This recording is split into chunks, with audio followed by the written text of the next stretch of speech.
The slant height of a square pyramid is 25 centimeter and its surface area is 896 square centimeter. What is its volume? ഒരു സമതല സ്തൂപികയുടെ ചെരിവ് ഉയരം 25 centimetre, ഉപരിതല പരപ്പളവ് 896 ചതുരശ്ര സെന്റിമീറ്റർ. സ്തൂപികയുടെ വ്യാപ്തം കണക്കാക്കുക. അപ്പോൾ ഇവിടെ നമുക്ക് സ്ക്വയർ പിരമിഡിന്റെ സ്ലാന്റ് ഹൈറ്റും തന്നിട്ടുണ്ട്, സർഫസ് ഏരിയയും തന്നിട്ടുണ്ട്, നമുക്ക് വോളിയം കാണണം.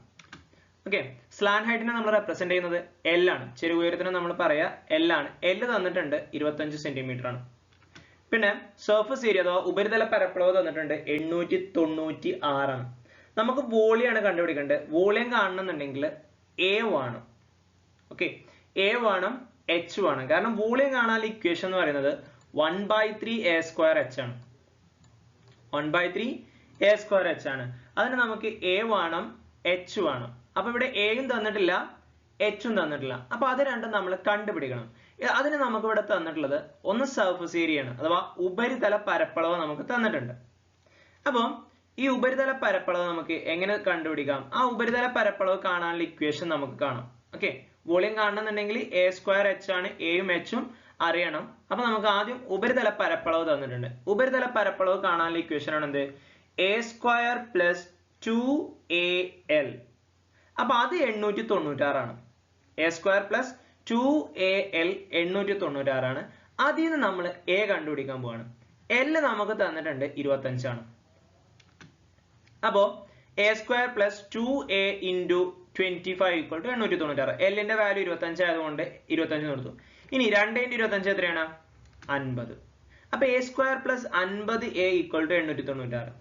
ഇനി ഇവിടെ നമുക്ക് സ്ക്വയർ കംപ്ലീഷൻ യൂസ് ചെയ്യാം. അഥവാ എന്താ സ്ക്വയർ കംപ്ലീഷൻ?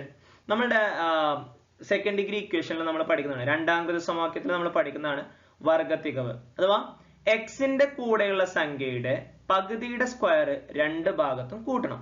അപ്പൊ ഇവിടെ എക്സിന് പകരം എ ആണ്. അപ്പൊ എ സ്ക്വയറിന്റെ കൂടെ 1 ആണ്. അപ്പൊ എയുടെ കൂടെയുള്ള സംഖ്യയുടെ പകുതിയുടെ സ്ക്വയർ, അപ്പൊ എയുടെ കൂടെയുള്ള സംഖ്യ 50 ആണ്, അതിന്റെ പകുതി 25, അതിന്റെ സ്ക്വയർ. ഓക്കെ, അതിന്റെ സ്ക്വയർ രണ്ട് ഭാഗത്തും കൂട്ടണം. കൂട്ടി. ഇനി ഇതിനെ നമുക്ക് എങ്ങനെ എഴുതാം? എ സ്ക്വയറിന്ന് എ എടുക്കുക, ഇവിടെ പ്ലസ് ആയതുകൊണ്ട് പ്ലസ് വരും.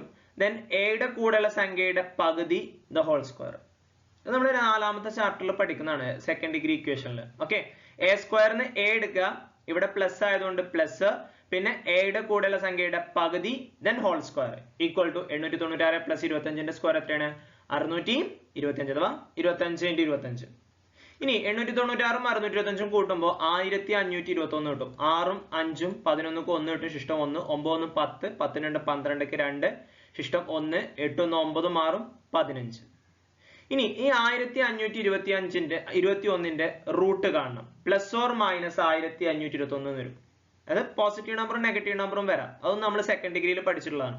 അപ്പൊ a പ്ലസ് 25 ഈക്വൽ ടു 39 കിട്ടും. ഇനി എങ്ങനെയാണ് 39 കിട്ടിയെന്നുള്ളത് ഞാൻ പറഞ്ഞുതരാം. ഇവിടെ 1 ആണ്, ലാസ്റ്റത്തെ അക്കം 1 ആണ്. അപ്പൊ 1 മുതൽ 9 വരെയുള്ള സംഖ്യകളിൽ ഏതൊക്കെ സംഖ്യകളുടെ സ്ക്വയറുകളാണ് 1ൽ അവസാനിക്കുന്നത്? 1 × 1 1ലാണ് അവസാനിക്കുന്നത്. 9 × 9 81, അതും 1ലാണ് അവസാനിക്കുന്നത്.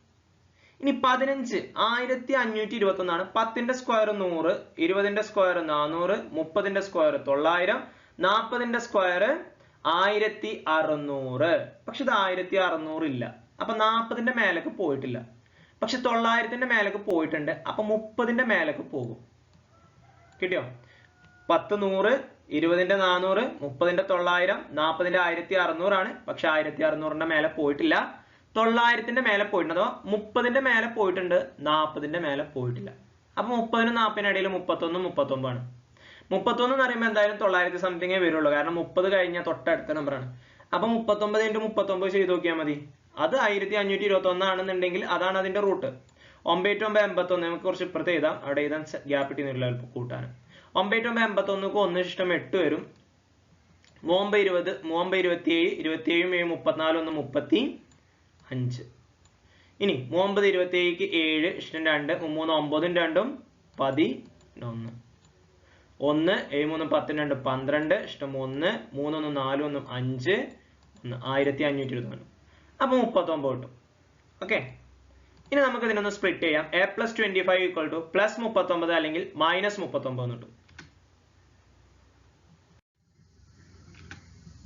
ഓക്കെ, ഇനി a plus 25 എന്നുള്ളത് ഇപ്പുറത്തോട്ട് വരുമ്പോൾ a plus 25 ഉള്ള എന്താവും minus 25 ആവും. അപ്പൊ 39 minus 25 അല്ലെങ്കിൽ minus 39 minus 25 14 അല്ലെങ്കിൽ minus 64 എന്ന് കിട്ടും. ഇതിൽ ഈ minus 64 നമുക്ക് ഒഴിവാക്കാം. കാരണം ഒരു സൈഡിന്റെ ലെങ്ത് എന്ന് പറയുന്നത് ഒരിക്കലും നമുക്ക് നെഗറ്റീവ് ആയിട്ട് എടുക്കാൻ പറ്റില്ല. അതുകൊണ്ട് a നെ നമുക്ക് 14 എന്ന് എടുക്കാം. ബേസ് എഡ്ജിനെ നമുക്ക് 14 എന്ന് എടുക്കാം. അപ്പൊ a കിട്ടി. ഇനി നമുക്ക് എന്ത് വേണം? വോളിയം കാണണമെന്നുണ്ടെങ്കിൽ h വേണം. അപ്പൊ എല്ലും എയും എച്ചും വെച്ചിട്ടുള്ള ഇക്വേഷൻ ആണ് L square equal to a by 2 whole square plus H square. L 25 ആണ്, എ 14 ആണ്, 14ന്റെ പകുതി 7 എന്ന് കിട്ടും. അപ്പൊ 25ന്റെ സ്ക്വയർ ഈക്വൽ ടു എന്റെ സ്ക്വയർ പ്ലസ് എച്ച് സ്ക്വയർ. 25ന്റെ സ്ക്വയർ നമുക്കറിയാം 625. ഈ പ്ലസ് എന്റെ സ്ക്വയർ ഇപ്പുറം വരുമ്പോൾ മൈനസ് എന്റെ സ്ക്വയർ 49 ആണ്. ഇനി 625 49 കുറക്കണം അല്ലെ. 625 49 മൈനസ് ചെയ്യണം. ഇവിടെ 15 ആവും, ഇവിടെ 1 ആവും. 15 9 പോയാൽ 6 കിട്ടും. ഇവിടെ 11 ആവും, ഇവിടെ 5 ആവും. 11 4 പോയാൽ 7 കിട്ടും, then 5. 576. അപ്പൊ എച്ച് സ്ക്വയർ 576 ആണെന്നുണ്ടെങ്കിൽ H root of 576 H equal to 24 കിട്ടും. റൂട്ട് കാണുന്നത് നേരത്തെ ഞാൻ പറഞ്ഞു കേട്ടോ. ഇത് അതേപോലെ തന്നെയാണ് വരിക, 6 വരുന്നത്. അപ്പൊ ഒന്നെങ്കിൽ 4 അവസാനിക്കും, ഇല്ലെങ്കിൽ 6 അവസാനിക്കും. 4 16 ആണ്, 6 36 ആണ്. 10ന്റെ സ്ക്വയർ 100, 20ന്റെ സ്ക്വയർ 400. 400ന്റെ മേലെ പോയിട്ടുണ്ട്. 30 900 ആണ്. അപ്പൊ ഒന്നെങ്കിൽ 24 അല്ലെങ്കിൽ 26. 24 24 ചെയ്യുമ്പോൾ തന്നെ നമുക്ക് 576 കിട്ടും. അപ്പൊ എച്ച് ഈക്വൽ ടു 24. എച്ച് കിട്ടി. ഇനി നമുക്ക് വോളിയം കാണാം. വോളിയം കാണാൻ ഇക്വേഷൻ 1/3 a സ്ക്വയർ എച്ച് ആണ്. എ എന്ന് പറഞ്ഞാൽ 14 ആണ്, നമ്മൾ തൊട്ട് മുമ്പ് കണ്ടെത്തിയിട്ടുണ്ട്. അപ്പൊ എയുടെ സ്ഥാനത്ത് 14 കൊടുത്തു. 14ന്റെ സ്ക്വയർ ഇൻറ്റു 24. എച്ച് നമുക്ക് കിട്ടി 24.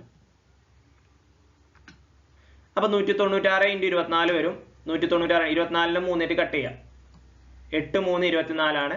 അപ്പൊ 196 × 8 1568 എന്ന് കിട്ടും. ഓക്കെ, അപ്പൊ വോളിയം കിട്ടി എത്രയാ? 1568. ഓക്കെ.